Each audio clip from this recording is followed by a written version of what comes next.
പലകയും മടലും ബാറ്റാക്കി cricket കളിച്ചിരുന്ന കാലം മുതൽ എറണാകുളം ഇടപ്പള്ളി സ്വദേശിയായ അബ്ബാസ് സ്വപ്നം കണ്ട് കൂടെ കൂട്ടിയതാണ് ക്രിക്കറ്റിനെ. ഇന്ന് സ്കൂപ്പ് ചെയ്ത ബാറ്റിലൂടെ വരുമാനം കണ്ടെത്തി ടൂർണമെന്റുകളും കളിച്ച് അബ്ബാസ് ആ സ്വപ്നം സഫലമാക്കുകയാണ്.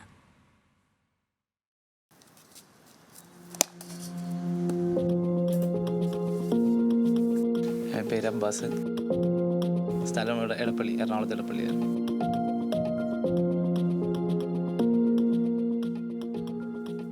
ഞാനിപ്പോൾ ബാറ്റ് സ്കൂപ്പ് ചെയ്യാൻ തുടങ്ങിയിട്ട് 4 വർഷമായിട്ടുള്ളൂ. അതിന് മുന്നെല്ലാം നമ്മൾ സ്കൂപ്പ് ചെയ്ത ബാറ്റ് എടുക്കലായിരുന്നു, ഈ മഹാരാഷ്ട്ര, ഗുജറാത്തിൽ നിന്നല്ല.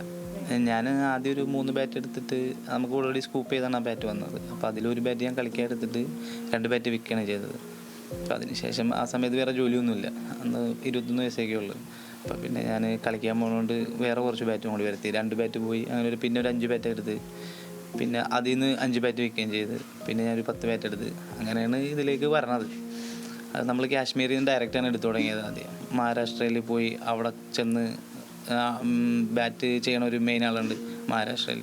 അവിടെ ചെന്ന് കണ്ടിട്ട് അവിടെ നിന്ന് കുറച്ച് ബാറ്റ് നമ്മൾ എടുത്തുകൊണ്ട് വന്നു. ഒരു 50 ബാറ്റ് ട്രെയിനിൽ കൊണ്ടുവന്ന്, ഞങ്ങൾ 2 പേരുണ്ടായിരുന്നു. അതിന് ശേഷം നമ്മൾ പിന്നെ ഇവിടെ വന്ന് പിന്നെ ഗുജറാത്തിൽ ഒരാളെ കിട്ടി. അപ്പോൾ ഈ മഹാരാഷ്ട്രയിലും കുറച്ചും കൂടി റേറ്റ് കുറവാണ് അവിടെ. ആളുടെ കയ്യിൽ നിന്ന് ബാറ്റ് എടുത്തത്. അപ്പോഴാണ് സ്കൂപ്പിംഗ് മെഷീൻ്റെ കാര്യമൊക്കെ നമ്മൾ കാണുന്നതും അങ്ങനെ ചെയ്യണം എന്നൊക്കെ നമുക്ക് തോന്നിയത്. അങ്ങനെ പേടി ഉണ്ടായിരുന്നില്ല. കാരണം എന്ന് വെച്ച് കഴിഞ്ഞാൽ നമ്മൾ ഓൾറെഡി എറണാകുളത്ത് അത്യാവശ്യം ക്ലിക്കായിരുന്നു ആ സമയത്ത്. ഇത് നമ്മൾ എടുത്തു കഴിഞ്ഞാൽ അത് അങ്ങനെ പൊട്ടിപ്പോകുന്നൊരു തോന്നൽ വന്നിട്ടില്ല ഇതുവരെ. ആ സമയത്തും അങ്ങനെ തന്നെയായിരുന്നു. നമുക്ക് എന്തെടുത്താലും ചെയ്യാൻ പറ്റും, അത് എടുക്കാൻ ആൾക്കാരുണ്ടെന്ന് നമുക്ക് വിശ്വാസമുണ്ട്. അതുകൊണ്ട് നമുക്ക് അങ്ങനെ പേടിയൊന്നും ഉണ്ടായിരുന്നില്ല. ഓൾറെഡി നമുക്ക് ഈ ബാറ്റ് പറഞ്ഞത് ഫുള്ളായിട്ടായിരിക്കും പറഞ്ഞത്. ഇങ്ങനെ സ്കൂപ്പ് ഡിസൈനൊന്നും ഉണ്ടാവില്ല, ഫുള്ളായിട്ടാണ് പറഞ്ഞത്. അപ്പം നമുക്കിത് വെയിറ്റ് കുറക്കണം. കാരണം വരണ ബാറ്റൊക്കെ ഒരു 1400 1350 വെയിറ്റൊക്കെ ഉണ്ടാവും, 1350 ഗ്രാം ഉണ്ടാവും, അത്രയും വെയിറ്റ് ഉണ്ടാവും. അപ്പോൾ ആ ബാറ്റ് നമ്മൾ ആ വെയിറ്റിൽ ആരും ക്രിക്കറ്റ് കളിക്കില്ല, കൈയെല്ലാം വേദന അങ്ങനെ വരും. അപ്പം നമുക്കത് വെയിറ്റ് കുറക്കണം. എല്ലാം ഒരു കിലോ, ഏകദേശം ഒരു കിലോ 60 ഗ്രാമിന് താഴേക്ക് ആക്കണം. മാത്രമേ നമ്മളെടുത്ത് ആൾക്കാർ കളിക്കുള്ളൂ. പക്ഷെ നല്ല ഗ്രെയിൻസ് ഉള്ള വുഡ്, ക്വാളിറ്റി കുറച്ച് കൂടിയ വുഡാണെങ്കിൽ നമ്മൾ 3000 രൂപക്കാണ് കൊടുക്കുന്നത്. കുറച്ചും കൂടി ക്വാളിറ്റി കുറഞ്ഞ മരമാണെങ്കിൽ 2500 രൂപ കൊടുക്കും.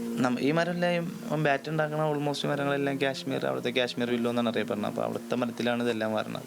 ശരിക്കും പറഞ്ഞാൽ ഗ്രൗണ്ടുകൾ ഭയങ്കര കുറഞ്ഞ്, ഇപ്പോൾ ടർഫാണ് കൂടുതൽ. അപ്പോൾ ആൾക്കാർക്ക് ഒന്നാമത് സമയമില്ല. അപ്പോൾ എല്ലാവരും രാത്രി കളിക്കാന്നുള്ളൊരു സ്കീമാണ് ഇപ്പോൾ ടർഫിൽ നോക്കണം. അപ്പോൾ ലൈറ്റൊക്കെ ഇട്ട് കളിക്കാമല്ലേ. അപ്പോൾ ഏറ്റവും കൂടുതൽ ഇപ്പോൾ സോഫ്റ്റ് ബോളിൻ്റെ ബാറ്റ് നമുക്ക് പോകണമെങ്കിൽ തന്നെ ടർഫ് കളിക്കാനാണ് ഏറ്റവും കൂടുതൽ ആൾക്കാരും പറഞ്ഞത്. പറമ്പ് കളിയൊക്കെ ഭയങ്കര കുറവായി.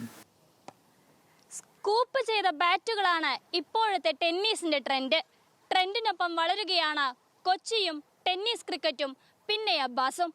ക്യാമറമാൻ കാജ ഹുസൈനൊപ്പം ഷീന മാർട്ടിൻ, ന്യൂസ് മലയാളം.